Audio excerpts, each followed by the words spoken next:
काय रे रावल्या किस्तळे झाला. मी यास्मिनच्या घरी बसून बसून पार कटाळली तरी काय तुझा फोन येईना. अगं ते मध्येच फौजी. ते सोड, आजाच्या घरी गेलतास ना? होय. मग काय झालं, मिळाला का नंबर? नाही ना. का? अगं म्हणजे जिजी तिथं होती पण दुसरा नंबर हाय हे जिजीला पण माहित नाही. मामाला?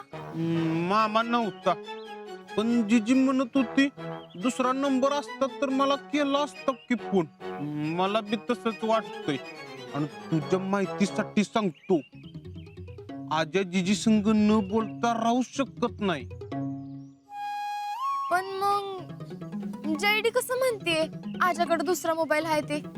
हाय का आता? मला काय माहित शीतल.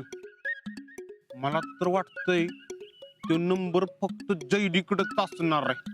मग आजा आपल्याला का फोन करत नाही? आणि तू म्हणतोयस तसं जीजीला का फोन करत नाही तो? आपण जिजीकडनं फोन नंबर घेऊ शकतो म्हणून तर करत नसल ना. मला बी तसंच वाटतंय. पण आजा असं का करत असल? हाय का आता? मला काय माहित. मग मामीला तर आडून आडून विचारायचं ना. त्या मामीचं काहीतरी वेगळं चालू आहे. वेगळंच चाललंय म्हणजे? काय नाही काय नाही, मी जातो. बापू दुकानात वाट बघत असतील ना. ए रावल्या थांब. अगं बापू वाट बघत असतील ना. मामीचं काय म्हणलंस? काय चाललंय मामीचं? कोण मामी? हा त्यांचं काय घरगुती काहीतर. नीट सांग काय चाललंय ते. जिजी बोलता बोलता बोलली की जयडीच्या लग्नाचं चालू आहे. हा मग? सगळी तयारी झाली आहे. मग त्याला काय होतंय? अगं मामीच्या मनात जो पोरगा आहे त्याच्या संग तिचं लगीन लावणार आहेत. मग लावू दे की, त्यात अडचण काय? अगं शीतल, मामीच्या मनात तर आजा आहे.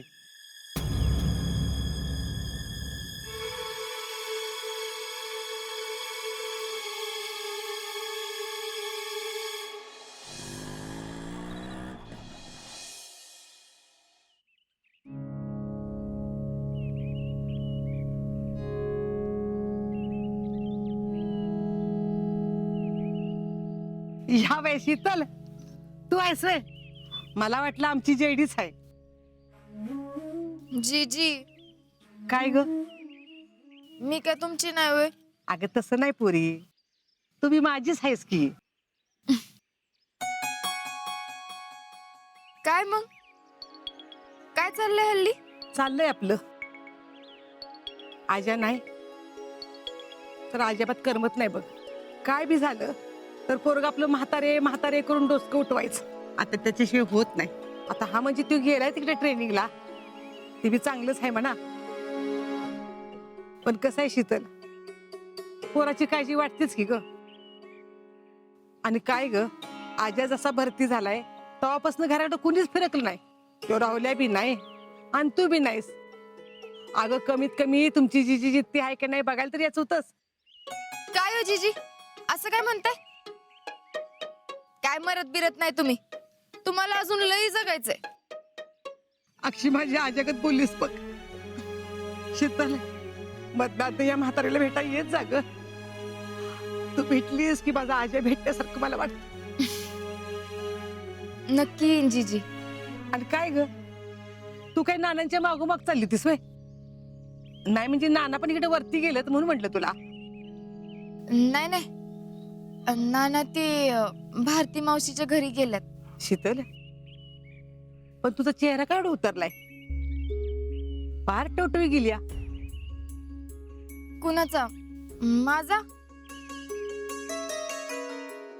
ते हा अभ्यास अभ्यास करते ना मी, म्हणून असेल. नक्की ना? कुणी जवळचा माणूस दूर गेल्यावर कसा चेहरा सुकतो तसा पार तुझा चेहरा चुकलाय बघ. सगळी राया गेली तुझ्या चेहऱ्यावरची. परीक्षा जवळ आली ना म्हणून. शीतल, एक विचारू का? विचारा की. पुन्हा जीव बिव जाडला नाही ना? नाही नाही, असं काय नाही. तू म्हणशील जीजी असं काय विचारत्या, पण कसं आहे पोरी, तुमचं वयच असं निसरट आहे ग. थोडं वाकडं पाऊल पडणार, पाय घसरणार. तुमचा दोष नाही, तुमच्या वयाचा दोष आहे तो. पण आपण बी एक लक्षात ठेवायचं, आपल्या वाडवडिलांच्या आबरूला, घराण्याच्या इज्जतीला धक्का लागला असं काही करायचं नाही बघ. होय. माणसाला भाकरीपेक्षा इज्जत लई प्यारी असते. माझं असं काय नाही ना? हो, मला बी खात्री आहे बघ. आता आम्ही आपली जुनी माणसं, 4 पावसाळं खाल्लेली, आमचा आडाली बायकांचा सल्ला, तशी तू खमकीच आहेस. नानांना गाव लई मान देतो, तो घरच्याशी शर्मेनं मान खाली होईल असं काय करू नकोस बघ. होय. मला एक कळत नाही, जे ते मला हेच काय विचारतंय. काय झालंय नेमकं? मला काय झालंय ते माझं मलाच का कळत नाही. दुसऱ्यांच्या लक्षात येतंय, पण माझ्या लक्षात काय येईना. शीतल, ज्या कुणाच्या घरात जाशील ते घर ह्या फुलासारखं सुगंधानं भरून टाकशील.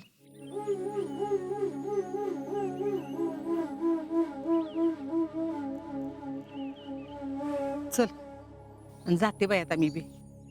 अगं आमच्या बी घरात लग्नाची गडबड सुरू झाली, तर आता मला बी वेळ मिळतो की नाही कुणाच ठाऊक. तसं म्हणजे पहिल्यांदा पण माझ्या या लग्नाला नाच होता, पण आता पुष्पीनं आपल्या मनासारख्या सगळ्या गोष्टी घडून आणल्यात. आता मनासारख्या गोष्टी घडतात म्हटल्यानंतर मला पण नाही सुरुवातीला पटलं, पण आता पटलं. म्हणजे एडी बी खुश आहे. चल बाय, निघते आता. तुझ्याशी गप्पा मारत बसली कसा वेळ जातो कळतच नाही बघ. आमची महामाया तिकडे वाट बघत असेल, म्हणाल म्हातारी जिकडे जाईल तिकडेच चकाट्या पिटत बसते. येते.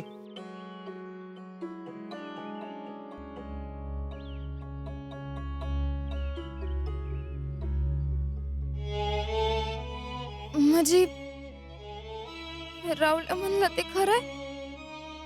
आजी आणि जयडीचं लगीन करायचं चाललंय.